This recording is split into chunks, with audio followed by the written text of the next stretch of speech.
خوبی های خدا و لطف و مرحمت و مهربانی های پروردگار بر شما باد برادران عزیز و ارجمند.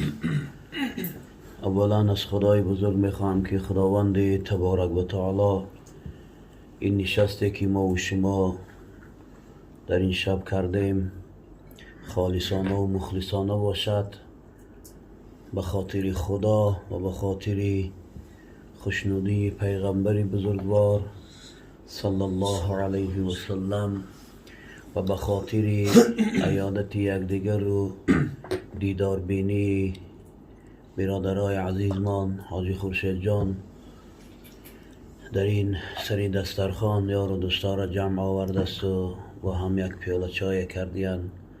البته اینم جوان مردی است، اینم خیرخواهی است که رسول اکرم علیه السلام در حدیث گلبار مبارک می‌فرمایند که اگر هر کسی از بندگان خدا اراده کند، نیت کند دوست از دوستهای خدا یک عالم را به خاطر رضای خدا و به خاطر خوشنودی پیغمبر بزرگوارش یک پیاله چای کند، رسول اکرم گفتند در حدیث که او به عین همین خدمت برای پیغمبر بزرگوارش کرده است.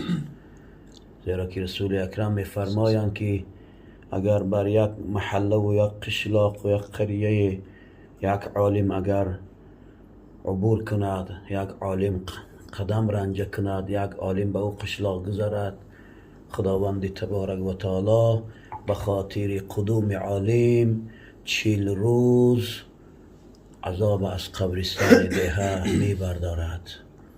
40 روز به خاطر قدوم با برکت یک دوست خدا برکت و فیض و رحمتش را در اون خاندان و در اون محله و در اون وطن می ریزاند. البته این حق است. رسول اکرم گفتند العلماء ورثة الانبیاء، عالم ها البته اینا چیند؟ جاینشینا و سفیران و وزیران پیغمبر بزرگوارند در هر عصر و زمان. هر عصر و زمان عالمش، هر قشلاق و ده هر عالمش برای قومش این چی است؟ جاینشین پیغمبر خدا است. بنابراین رسول اکرم گفتم عالماتان دوست داره. هر قشلاق، هر قریه، هر محله باید عالم قشلاقش، عالم محلش احترام کند، عالم محلش دوست دارد. یگان چی از فرض و واجبات و از مشکلات زندگیش رفته از او سوال کند، آن چیزی که از شریعت نمیداند، آن چیزی که از شریعت دور شده است رفته از عالم سوال کرده درس آموزه. زیرا رسول اکرم گفتند هر کسی قدمش را غبار آلوده کند در راه طلب علم حرم الله تعالی جسد فی النار، حرام میکند پروردگار جسد او را از آتش دوزخ. یعنی این شرط نیست رفته نزد عالم خواندن، این فرض است نزد عالم رفته خواندن، تا اینکه هر یک انسان نزد یک عالم رود ضروریات دینش لااقل خواند. آنچه که در دین براش ضرور است از فرض و واجب و سنت و مستحب و مباح، محرم و احکام و ارکان، مکروهات، مباحات، اینه چیکار کند؟ هر یک انسان باید رفته از ضرورات دینش چیز تعلیم گیرد. لیکن اگر اینم که فرصت نشد پس چیکار کند؟ اقلا نزد عالم بشیند، صحبت او را گوش کند. رسول اکرم صلی الله علیه و سلم گفتند اغض عالما او متعلما او مستمعا او محبا. رسول اکرم گفتند چی؟ اول باشه خطان عالم. یعنی ما را تاکید کردن که اول خطان حرکت کنه عالم شوی، حرکت کنه. خانه عزیزان وقت خواندن است. امروز تمام عالمی که میبینه که جاغ از پیشروی میزنن، جاغ از پیشروی تکنولوژی امروز میزنن، باید ما دست به تکنولوژی امروز اهمیت. این تکنولوژی امروز سرعتش هر روز مثل برق پیش رفته ایستاده است. هر چند تکنولوژی پیش رفته مردم هم قدر بی‌سواد شده ایستاده است. هر چندی که تکنولوژی پیش رفته مردم مثل چه خیال.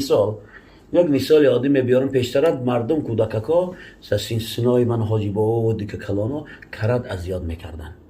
یعنی مسئله های الگبرا و گیومتری توسط کرد حل میکردن، مینه را آب میکردن. ماینه را در حرکت می‌دراردن، حرکت میکردن، چیزی میخوندن، چیزی میفهمیدن. این مثال مسئلهاشون توسط کرات، توسط شاد بود. اگر اهمیت داده باشه خیلی دانه دانه بود، شاد میزدن به هم مسئله رو حل میکردن. امروز تلفن برام کالکولیتر دیگه صنف 2 میخونه 3 میخونه، ماینش آن نمیکنه. مسئله مثالش با کامپیوتر حل میکند. ببین دیگر این دم قوه اختراع دیگر پیدا کردن نمیتونیم برادران عزیز. باید ما ماینه های خوابیده را بیدار کنیم. تفکرات و معنویات، علم باید در کار. اگر علم نباشد ما پیشرفت کردن نمیتونیم برادر عزیز. و این خاطر رسول صلی الله علیه و سلم خداوند پیش از آنه که پیغمبرش کنه نگفت بیدان، گفت بخوان. بخوان گفت باید تو بخوانی، زیرا که تو هیچ علم نداری. تا نخوانی تو حکومت تشکیل کردن نمیتونی. تو باید تو بخوانی، بعد بدانی، بعد تشکیلات کنی. بنابراین لحاظ پیغمبر خدا چی گفتن؟ اغد عالم، شما باشه عالم خودتان حرکت کنه. اگر فرصت عالم شدن نداره پس متعلم شوه، برای تعلیم گیره. تعلیم گرفتن هم همین حدیث دلالت میکنه. اطلب العلم، ببین حتی رسول اکرم اطلب العلم ولو بالثین، طلب کنید علم را اگر چی در خطای باشه، در چین باشد. مراد از این که امروز خطای یکی از شهرهای پیشرفته ترین جهان است. در قوه اختراع نگاه کنید، هر چیزی که در پیش من شما از مال خطاه. هر چیزی که امروز در این خدمت سرخوان داریم مال خطاه.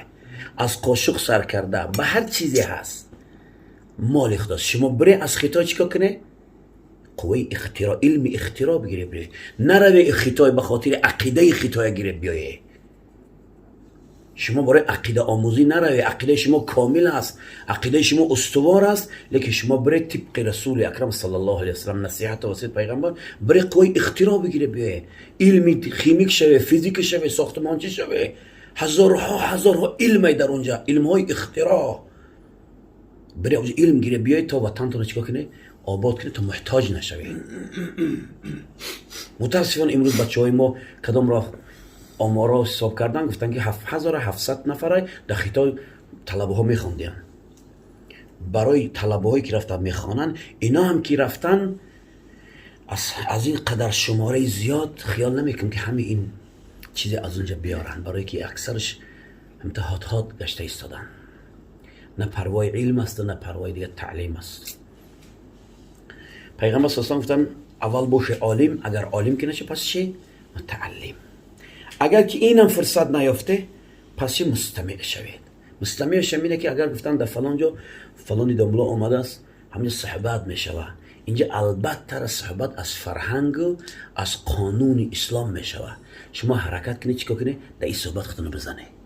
عزیز چیز بگید، جلو رسول صلی الله علیه و سلم فرمود که اگر شما به نزد باغ‌های جنت میگذره، حرکت کنید داخل همون باغ‌ها بدره، یه میوه از همون کنه بخوره. اصحاب گفتن یا رسول الله در این دنیا کجاست باغ‌های جنت؟ از کجا اثبات کنیم که باغ جنت ما میبینیم و به پیش میگذاریم؟ گفت حلقه های ذکر، حلقه هایی که در امر معروف است، حلقه هایی که در تلاوت قرآن، حلقه هایی که در صحبت خدا و رسول، اونها باغ از باغ جنت است. شما دورید اونجا گوش کنید، چیز از اونجا بگیرید. یه چیز بگیره به خونتون بره.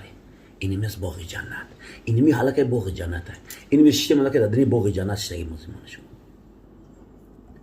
پس مستمع شه. اگر مستمع هم نشده، وقت نیافته، فرصت نکر، عالم نشدی، متعلم نشدی، مستمع نشدی، دیگه نه وقتی نداری که بیا مستمع شوی، گوش کنی. اقلا چی شو؟ محب شو، دوست بدار. رسول اکرم که عالما را دوست بداره. همه عالما را دوست بداره. ما در کتاب روایت ها میخونیم فردای قیامت یا آدم خدا محاکمه میکنه، میخیزونش، هر چنده که دفتر اعمالش که ورق زنه یک کاری خوبی نکرده، یک اعمال خوبی در دنیا انجام نداره که خداوند توسط هوا چیکار کنه، همون را بهانه کرده که به جنتش برن. هیچی نداره. بعضی ها هیچی ندارن برادرای عزیز. من همین روزم در صحبت بیگهی در مسجد گفتم ای مردم وقت کمه، چرا نماز بام داد نمیخیزی مسجد نمیبیایی؟ جوان مرد همون جوان مرد میگه صبح دم بخیزد. جوان مرد فقط همون تراس گردن نیست جوان مردی، یا چلای طلایی رقمون گردن هوی کنی با پیشای برده هوی کنی تو جوان مردی تو زوری. نه، جوان مرد او را نمیگن که در میدان برای قطعه کسی یک بیگ بزنه با ما فلانی زدن. جوان مرد او را نمیگن که شتنگی 1000 کیلویه یک تونه را میبردونه که سحر شب یک کورپای 2 کیلویه براشته نمیتونی. جوانمرد کسی را میگه در مقابل شیطان جوانمردی کنه، در مقابل شیطان بستد، در مقابل شیطان قفس سینه‌اش روی کند، نیرنگ شیطان ای بالاش دور کند، سحر همون کورپای نمیکند، سنگ یک تونگر را میبرداری سحر که میشه کورپای 2 کیلو را نمیتونی براش داد. تو چی جوانمردی داری؟ تو چی زوری داری؟ تو زور نیست عمل میشود. زور کسی را میگه انامون در مقابل شیطان استفاده کنه و خودش از نیرنگ شیطان نجات بده، با خود به پروردگارش عبادت کنه سحری. انا اینا جوانمردی میگم.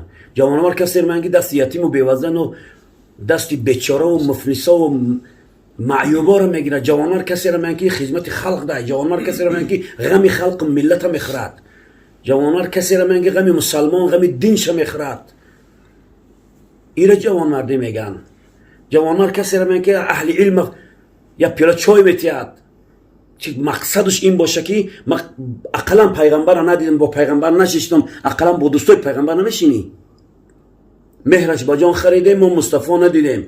ما مهر و محبت پیغمبر با جان ما خریدگیم که پیغمبر ندیدیم که نام خوشش اینیم صلی الله علی محمد. خدا میگه اطیع الله و اطیع الرسول و اول الامر منکم. اطاعت کنه خدا را، اطاعت کنه رسول خدا، اطاعت کنه کی را؟ اولو الامر از خودتان را. اولو الامر گفته کی را میگن؟ امیری که در بالای شما کی است؟ امیری میکند. از امام سر کرده، امام مسجد سر کرد تا پادشاه مملکت. و اولو الامر منکم.